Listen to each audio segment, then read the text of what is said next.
program on investing under regulation crowdfunding is not investment advice. Rising with the crowd, power unbound, change makers lead where hope is found. Superpowers for good, shaping the fate. Investors and dreamers open the gate. Supercross stands loud, proud and true, building tomorrow for me and you. Welcome to the Superpowers for Good show from the Super Crowd. I'm your host, Devin Thorpe, and I want to welcome everyone, but especially I want to welcome our new viewers. We're so excited each week to see the audience growing, which means new people are turning out each week. I welcome you, especially invite you to stick around, watch the entire episode so you can see what we're about. We've got great change makers on the show every episode, Tuesdays and Thursdays at 11 a.m. Eastern, 8 Pacific. And today is no exception. We've got a real innovator here with us today. Our guest is Phillip Ibrahim, who is the CEO of a dynamic new auto dealership that is really changing the game. And so stick around. You're not going to want to miss this. Hi, Phillip, Devin. welcome to the show. How you doing? Great. Thank you very much for making time for us. Tell us what makes Imotobank so different. Well, I think necessity was the mother of invention in this particular situation. I was sitting in my uncle's dealership that I was running when I was 29 years old, quite some time ago, as you can see. And I said, what does this $20 million building add in value to the consumer? And I couldn't answer anything positive other than the consumer has to pay for it. So I sought out ways to sell cars in a different fashion. And in 2001, I started selling cars on eBay. And that was my first foray into selling cars online. Today, if you fast forward, technology's changed and all the other things that we do have changed. And we've distilled it down to a really simple thing. Customers call us, and within 12 or 15 minutes, we have a computer meeting with them, and we source a car if we don't have one on the ground already. And we fill the order, deliver the car to their doorstep, and that's it. It's really phenomenal that a customer can call in, have a computer screen share meeting with us, and then have a car show up in their driveway in 5 to 7 days with complete customer satisfaction.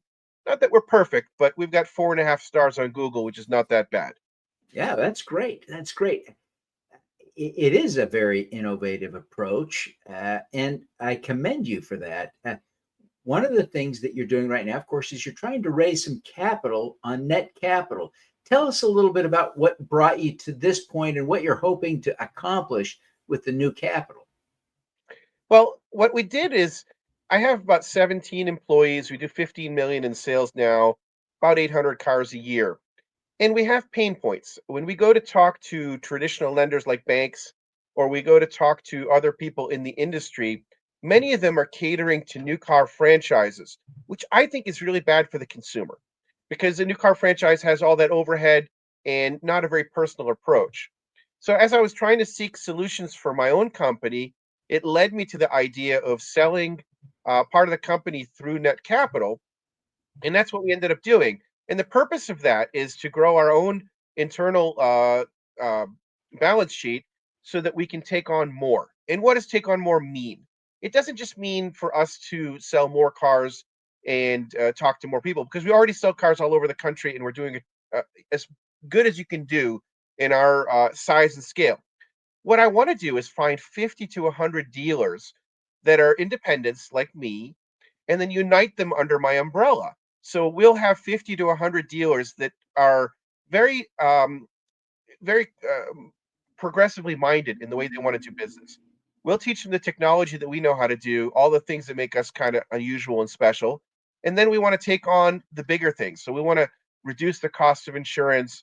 We want to create a captive finance company, create a captive warranty company, basically vertically integrate the entire industry for independence so that we can all work together in community. When we work together in community, hopefully that translates down to a better outcome for the consumer. Right now, there are many things that smaller independent dealers have issues with, and big dealers don't even deal with. We have customers that come in, they're new to the country, or they're college students, or they're the plumber that needs another truck, and they might not be able to get a easy loan to do that. They get lumped into subprime. So, in our outlook on life, we want to be able to create a captive finance company that doesn't prey on the consumer, but gives them a reasonable rate, and that's one of the larger vertical integration type things. We don't actually sell extended warranties through our company. We sell very good cars and make sure we stand behind them for a long time, even after our warranty period. But at some point, there are consumers that would like to have that. If we own the warranty company, we can control the quality of making sure that they never get shut out by some third party that you sold a warranty for. We also created kind of a crazy situation. Customers buy cars from us all over the country right now, and we take trades from them all over the country right now. This allows us the additional funding from Netcapital to just continue to add people across the country that may be working from a home or working from wherever it is that they're stationed, to have a handshake approach so that when we ship the car across the country, we can ship it to our affiliate and they can shake hands with somebody and make sure that they always have a personal local person that cares about them. This is great stuff. Great stuff. It really an innovative approach, and making some an opportunity for people to invest is great. Great for building a customer base, and great for building among your happy customers an investor base. It's a great synergy. So that's a great strategy. I commend you, Phillip. Let's go back in time for just a minute. You talked about the old eBay days Oh, of sure. getting started. Yeah, I bought and sold, never for profit, but for just the cars I was buying. I probably bought and sold 7 or 8 cars that way over a span of about a decade, from would have been the late '90s to the early 2000s. I love it, love it. It was such a great way to buy and sell cars. How have you enhanced the experience from the eBay days? That's an excellent question. I used to keep the phone right next to my bed, and at 2 in the morning, inevitably it would ring. Somebody from California was asking about a car. I'd go, "Hello, this is Philip," as if I had been awake all night waiting for the call. And I would answer the question, but it brought to me a recognition that customers don't want a static or computer answer. They want a human being to help them make good decisions. Now, in most car dealers, that's a problem because the customer is dealing with a human being that can only sell a car from the car dealer's inventory. So that consumer, no matter what they do, feels like the person helping them is only helping them with their inventory, their expertise. What we do is very different. We have probably 100 cars on the ground, but what we also do is we fill orders. So if a customer calls up, and the thing that really makes us unique is we're a consultative approach with complete transparency. If they call up and say, "I want a Volkswagen Tiguan and you only have Touaregs," we'll literally share screens with them, find the best wholesale transaction on a Tiguan, and say, "These are the top 3 in the country. You can buy this one for XY, you can buy this one for XZ, you can buy this one for a little bit more." And the quality is, this one has the lowest quality, this one has a middle quality, this one's a really high quality car. Most car dealers don't give that level of transparency, and we do. And because of that, the consumer feels really comfortable receiving our expertise, and they should. Think of it this way: a customer buys a car every few years. We buy 5 a day. And our claim to fame is that we beat on the supply side and we love the consumer. In the traditional car business, it's easy to beat a consumer up because that professional sales team knows way more than the consumer ever will. So what we've done is we've kind of turned the whole industry on its head by beating on the supply side and really being transparent and consumer friendly and consultative, trying to give people the absolute best advice. I'll be in a test drive with a customer, and in the backseat, I'm praying, "Dear Lord, if this car is meant to be for them, let them like it and let it be a great outcome. And if it's not, let's find them a better one." And that's a real prayer. Like, that's a real thing that we all share, a heart that wants the best outcome for the client. And I'm looking for that across the country in other dealers, because that's the expansion that I want to go into. I want to find people that really care about their client, because the future of the car business is not statically throwing things on a computer. It's giving people proper advice and giving them great transparency, letting them know, I'm going to make a profit. This is how much it is, and expecting the consumer to respect that because of the great advice that they're going to give from us, we hope. One of the things that I think worries car buyers more than anything is the fear of overpaying. It can be kind of costly. Cars, after the purchase of a home, most expensive thing we buy for a lot of us. How do we know we're not getting taken? And your white glove service, is that at a premium, or are you able to get people a discount? How does that work? I didn't want to meet you in this office because this is a real working office. You hear the phone ring in the background. But at the same time, I was really happy to, because the overhead determines how good of a price that we can give a client. And we have super low overhead. We're in an industrial park off the beaten path, and we operate with a large warehouse with 17 different people that work here and prep and getting cars ready and delivering cars and getting them in and out. So overhead dictates how good of a deal. If you go to a traditional car dealer that has a $20 million building, there's nothing they can do other than charge you retail rack rate as far as they can go. And they even buy these things called gap insurance, because your loan might not get paid off if your car gets totaled. We've done the opposite. We actually share with our clients the true wholesale figure, what it's worth in the wholesale marketplace. We have many professional reports that dictate that. And then we tell them, you're going to pay a little bit over that based on what we need for our margin. But it's never pushing the envelope to the retail side, like you find in a traditional car dealership, where they're pushing everything as far as they can and then adding a back end products or two, selling them paint protection and warranties and everything else so they can pad their profits. The key to it is to buy the best possible car at the best possible price for a client, and not have that sucks up the difference between wholesale to retail. And that's what we do. And we're looking for like-minded people to help us grow the physical footprint in that direction. Yeah. So on the screen right now, I've got displayed a link, s4g.biz/Imoto.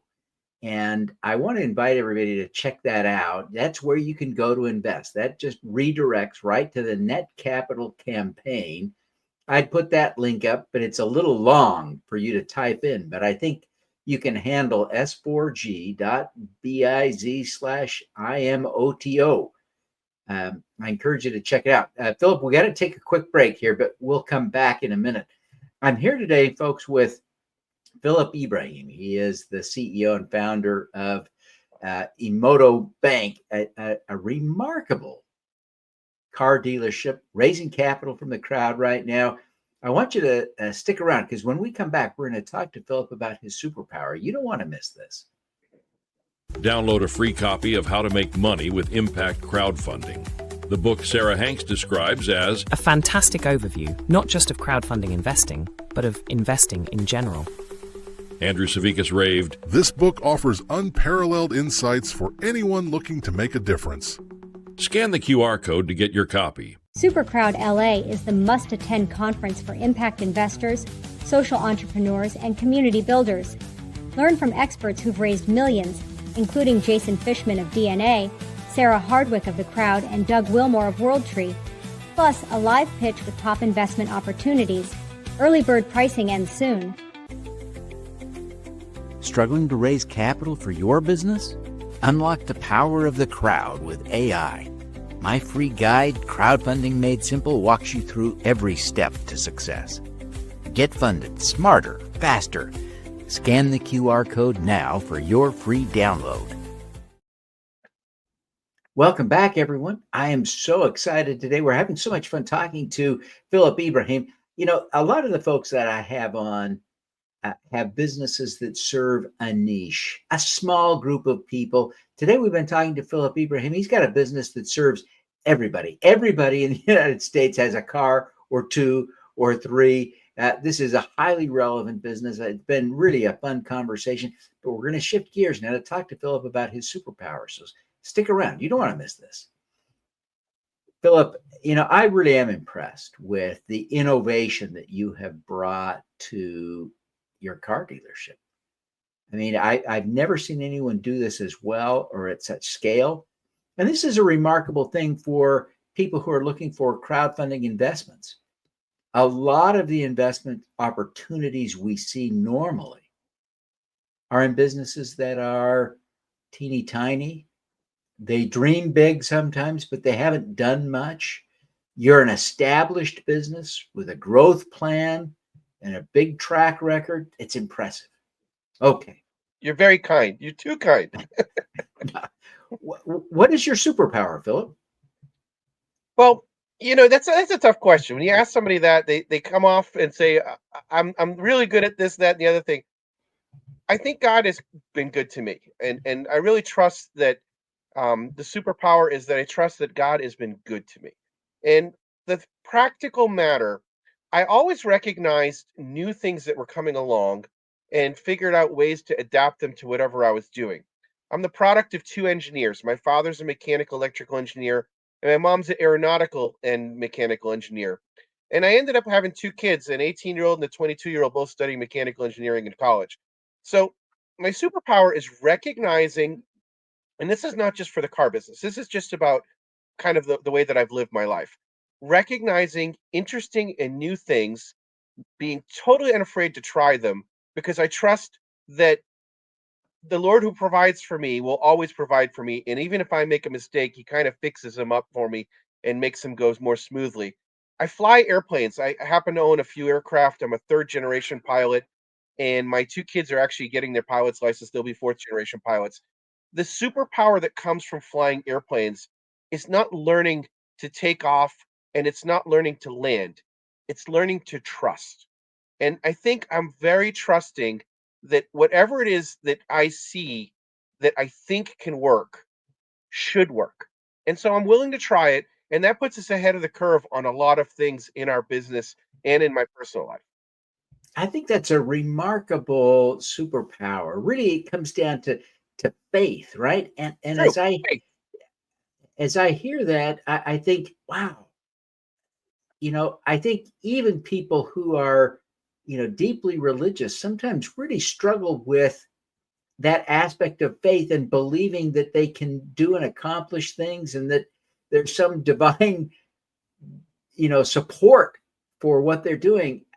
I wonder if you can think of a specific instance. You talked about the fact that sometimes you feel like the rough edges have been smoothed over, the challenges have been helped to overcome. Can you think about an example to illustrate how you see your faith manifested in success?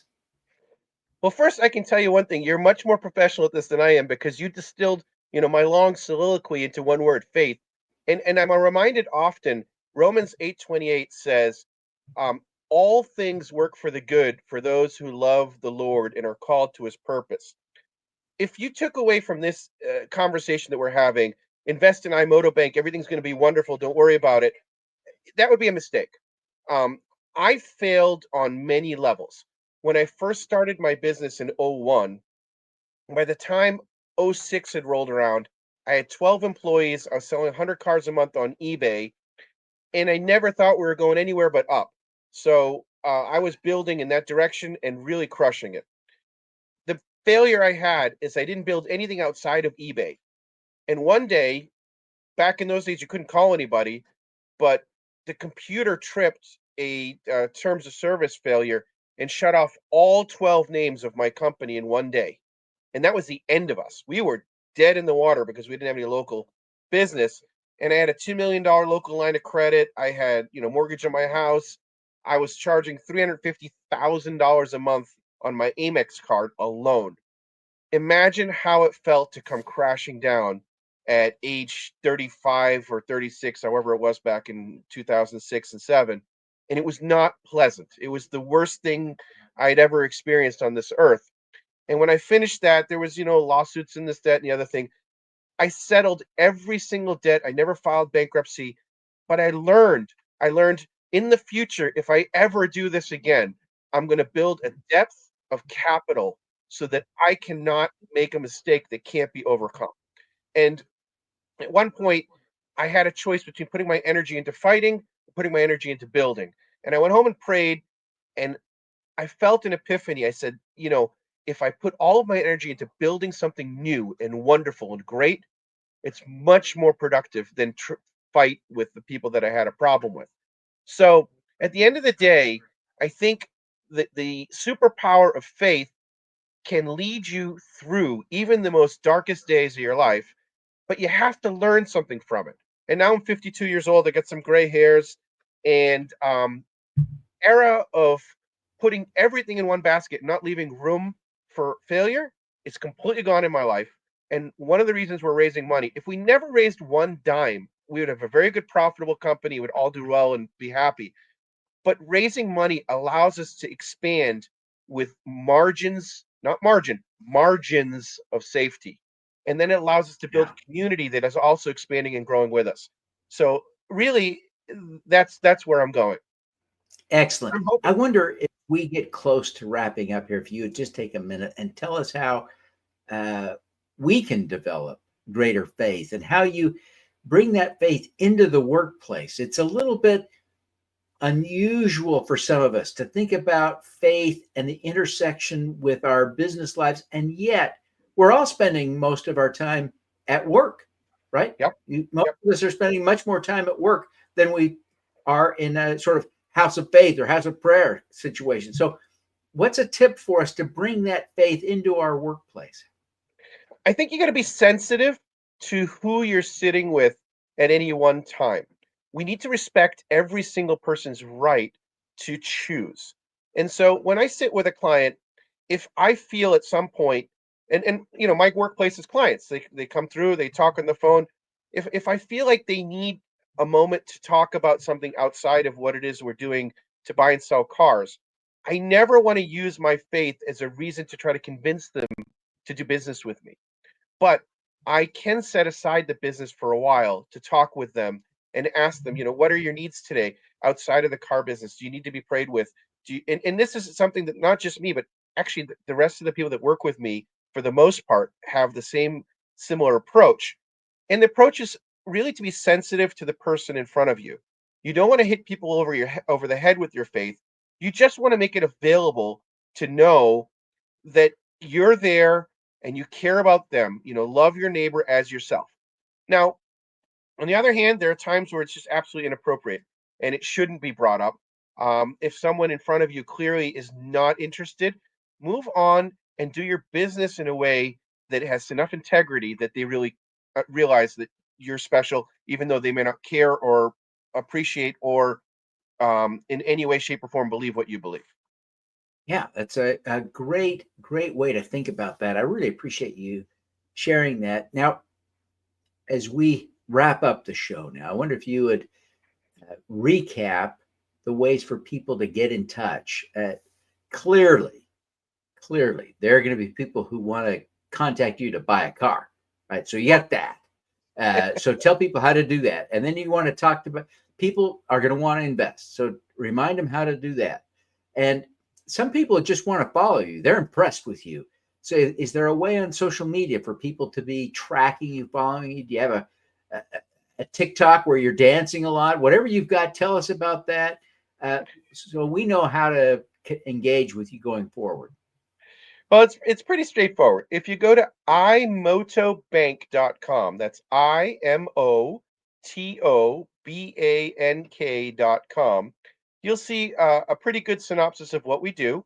If you'd like to buy a car, you just simply dial the main number 617-538-2099. Anybody will pick up. It'll ring somewhere in this office, and we just throw the phone like a football, and we schedule a computer meeting. So our clients will get on a computer meeting live, and we'll share our screen, talk on the phone, and whatever they need, we'll do our very, very best to help them in that endeavor. If you'd like to invest in our company, it's called Imotobank, and we're on Netcapital right now.